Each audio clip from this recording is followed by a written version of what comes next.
I mean, how many people here think that change is hard? Fabulous. But we change every day. We change every year. So many of us have taken promotions at work. So many of us have gotten married. So many of us have gotten divorced. If you were to win the winning lottery ticket, how many of you would turn that down? We take on all kinds of changes when we believe that those changes are going to be good for us.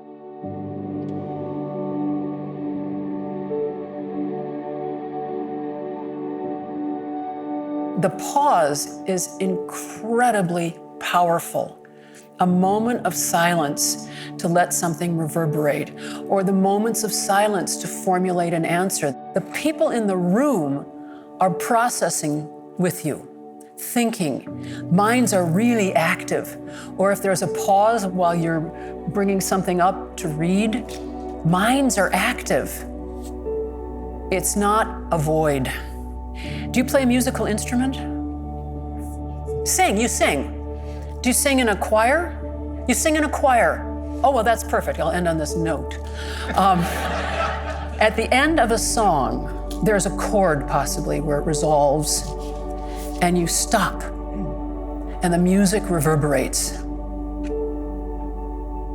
That's the pause that you want, where you let the chord of what you're saying reverberate.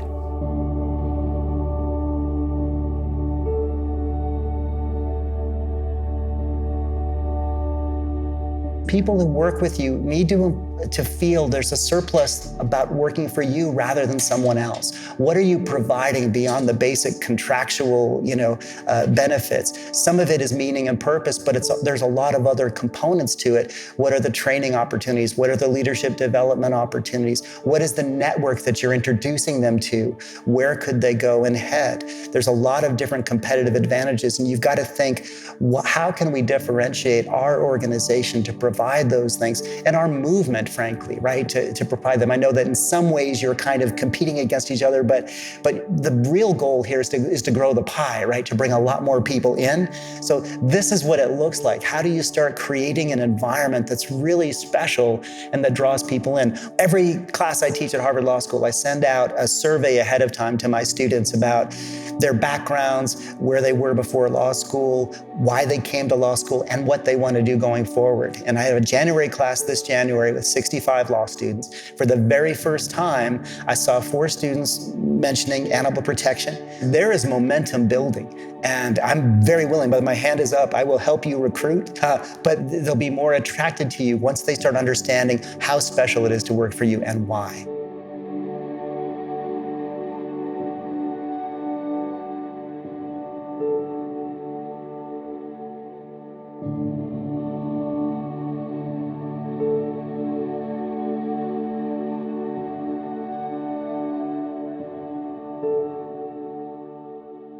I think that leadership, there's 2 sides of the same coin, that sometimes it really helps to have well-known, charismatic personalities that are, talking about these issues to the general public. Classic example is Jane Goodall. We recently had her join in on a letter to the NIH asking them to stop certain types of primate research involving maternal deprivation and stuff. And so she is just sort of, anything she lends her name to is really helpful because she just has such this amazing reputation and personality. The flip side of that is often that you can have organizations become overly reliant on an individual, and those individuals sort of treated like, they say, like treated like rock stars, when, you don't actually need rock stars running organizations, you really need good managers. What we're having to do at this time is really help students recognize that factory farming relates to all these different cause areas, and that this is actually empowering, that there's something that you can do on an individual level, on an institutional level, on a systemic level. My challenge right now is really making sure that we prepare a workforce for all the different organizations in our movement. It's been difficult because there can sometimes be so much jargon, and as we learned here at Brooks Congress, we often are just coming up with solutions as opposed to really identifying what all the various problems are.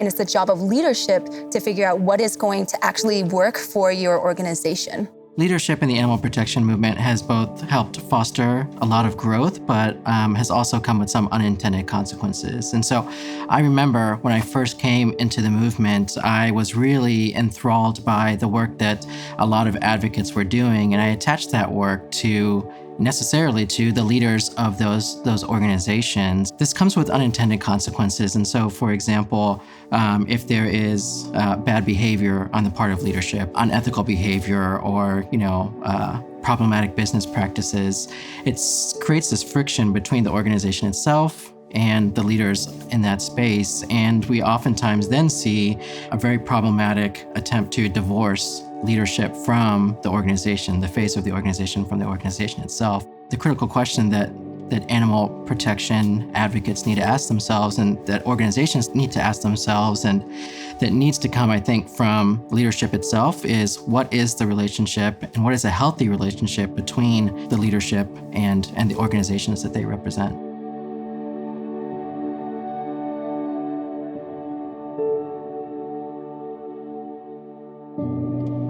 It really struck me on the flight in here to Arizona, crossing over just factory farm after factory farm. You could look from the sky and you could see the houses and you could see the lagoons. And I feel like sometimes we become accustomed to that and we become used to it.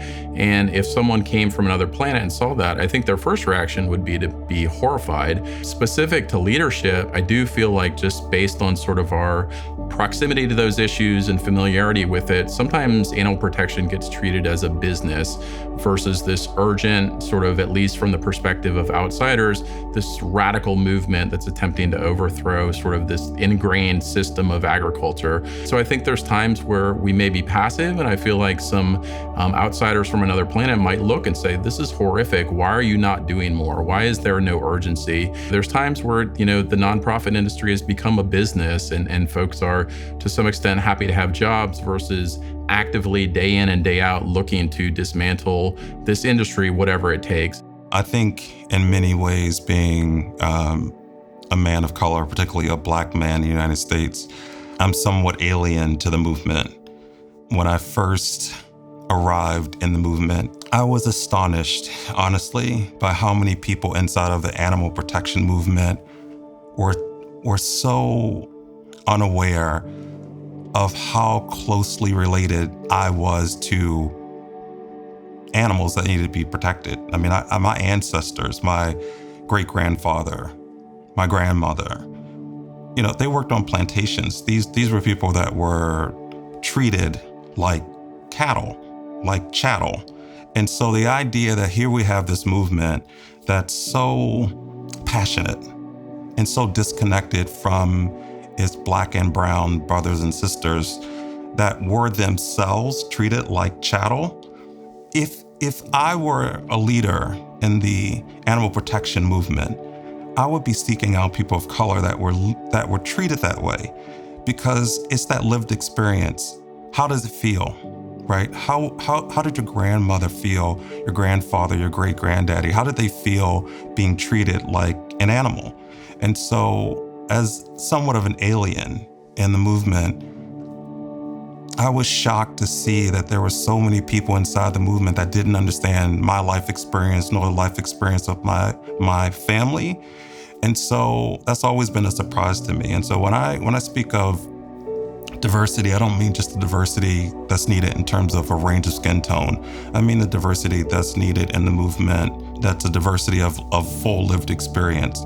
All of us who are drawn to this movement and to leadership in this movement, we have a really clear internal vision of the world as we'd like to see it in terms of how people would interact with animals. For me, my internal vision is a world in which people approach animals with respect and with wonder, and where people really prioritize finding a balance with these beautiful ecosystems into which we've been born.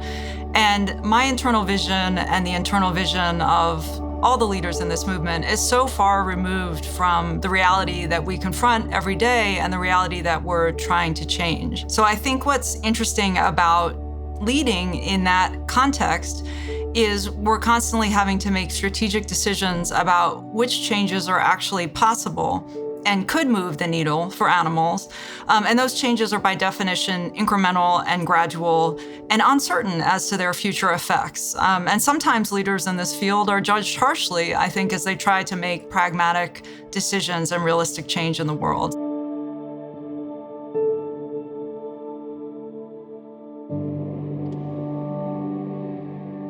The problem is just so big and it's so bad that people can't believe that this is really the truth.